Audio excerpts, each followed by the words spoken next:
정부가 고가 전기차의 보조금 지급을 제한하는 보조금 상한제를 도입합니다.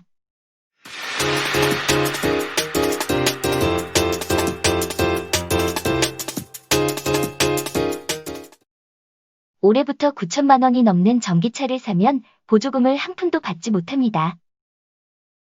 4일 환경부는 2021년 전기차 보급사업 보조금 업무처리 지침 개정안을 행정 예고했습니다. 주요 골자는 전비와 저온 주행거리가 우수한 차량에 가산점과 인센티브를 준다는 것입니다. 국비보조금은 연비보조금 최대 420만 원, 주행거리 보조금 280만 원으로 최대 700만 원입니다. 여기에 이행보조금 최대 50만 원, 에너지효율 보조금 50만 원을 추가 지원합니다.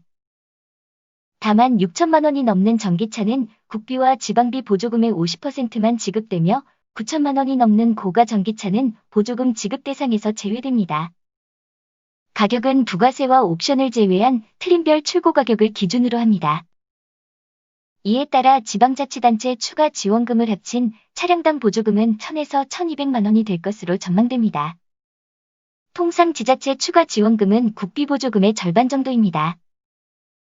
개정 예고안에 따르면 보조금 관련 전체 예산은 1조 500억 원으로 전년 대비 28% 증가했습니다.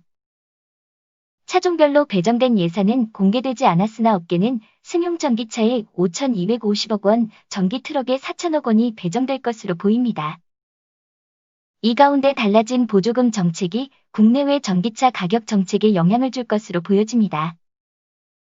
특히 지난해 1만 대 이상 팔린 테슬라 모델 3의 경우 올해부터 지원금 지급 제한 기준에 적용을 받게 됩니다.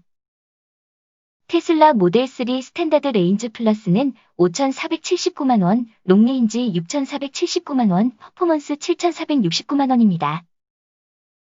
이 중에서 롱레인지 트림 모델의 경우 모델 3에서 가장 선호도가 높은 모델이지만 보조금 100% 지급 기준인 6천만 원을 넘깁니다.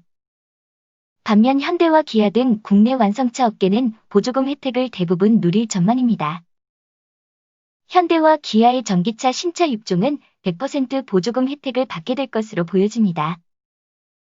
현대 아이오닉 5, 쌍용 200, 기아 CV 등이 대표적입니다. 한편 지난해 현대, 기아, 한국GM, 르노, 삼성과 테슬라 등 전기차 9종의 국고 보조금 평균은 776만 원이었습니다. 보조금 지원이 변경됨에 따라 국내 자동차 업계의 전기차 가격 결정의 중요한 사항으로 자리 잡을 것으로 보여집니다. 과연 올해 출시하는 국내 전기차는 어떤 가격으로 출시가 될지 기대가 됩니다. 지금까지 시청해주셔서 감사합니다. 영상이 도움이 되셨다면 구독과 좋아요 부탁드립니다. 감사합니다.